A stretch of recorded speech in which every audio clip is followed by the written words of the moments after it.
Hello and welcome into the Sunday Sports Extra. I'm Andrew Chernoff. We have another jam-packed show for you tonight. We'll take you out to the go-kart track and meet a brother and sister that both race. Plus, we have our final golf tips segment of the summer for you. But we begin tonight with high school football. We are literally only hours away from the start of practice. And joining me to talk about it are two head coaches who know how exciting tomorrow is. Silsbee's Bobby McGallion and PNG's Brandon Faircloth both join me. Guys, thanks for coming on the show. Thank you for having us. Tomorrow, is it your Christmas Eve? Yeah, well, you know, Andrew, if you can't get excited this time of year, if you're a player or a coach, then you probably need to look to do something else. So everyone's juiced up. I know we are, and ready to get out on the field tomorrow morning. How much sleep do you guys get tomorrow? Or tonight, I guess. Not much. Very anxious about tomorrow. You know, kids worked hard during off season. We had a great summer, and everybody's anxious to get going tomorrow morning. Do you enjoy this summer period of practice? You know, me personally, this is my favorite time of year. You have to watch them in the heat and make sure they're getting hydrated properly and what have you. But this is my favorite time of year. The early season practice where you're trying to form your team, where they're trying to establish their own identity. This is a new year. It's a new team for us. They've got to make their own way. And for us as coaches, it's it's a fun time of the year. The heat is brutal. It always seems to be the hottest time of year this week. Does that help you guys in the long run? I think it can. You know, at Port and H's Groves, we're going to practice early in the morning. You know, try to beat the heat a little bit. You know, that turf gets really hot. Yeah. And so we want to have the best practice we can. You know, as the month goes on, the kids get tired, their legs get tired, and we want to do all we can to make sure that at our first game versus Silsbee, we're at our best. Looking ahead, I know expectations. You've seen the Dave Campbell magazine. I'm both assuming. Your team, Silsbee Tigers, were picked to win District 21 3A, picked to be 10th in all of Class 3A. Target on your back this year. How do you, I guess, balance that out with making sure your players don't get caught up in that? I don't really talk about it that much with them.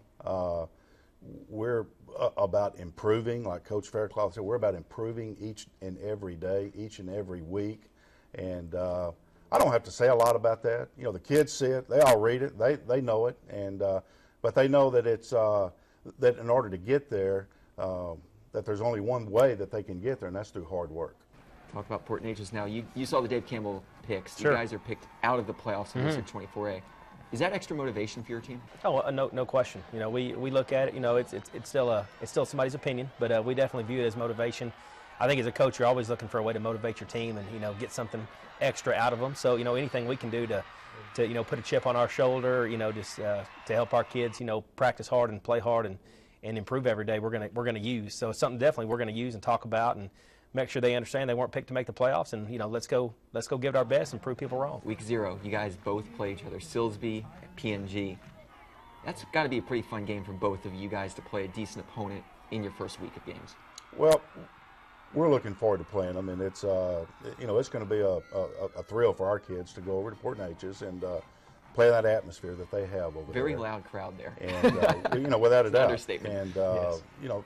As Coach said, they were a young team last year, and they beat us last year. So that's a little motivation for us to try and come out and win that thing this year. Okay, you guys need a friendly wager right here on air on the Sunday Sports Extra. If you guys win, what does he have to do? If you win, what does he have to do? If we win, Coach Faircloth is going to have to, I don't know. I'm not good on wagering. I don't know. I don't know. He's probably better at that than I am. Well, I think the thing about the wager is that, once we play, we'll both be looking at the next opponent Saturday morning. Right. So the game will be over, and we won't. The next time I worry about Silsbee is the next time I see Coach McGallion. Exactly so it goes by really quickly. Those 3 non-district games are obviously very important to us, but definitely looking towards our district season. And when on Saturday morning after we play Silsbee, we'll be looking at the West Orange Stark Mustangs in week 1. So it's the PNG, we've got a lot to prepare for and get ready. There's no vacation time in there. The Silsbee game on Saturday morning, it'll be a distant memory as we get ready for West Orange Stark and Summer Creek. Awesome. Thank you both of you for coming on the show, and best of luck. And I can't wait for week 0. That's going to be one heck of a matchup. So thank you guys very much. Thank you. Enjoy tomorrow.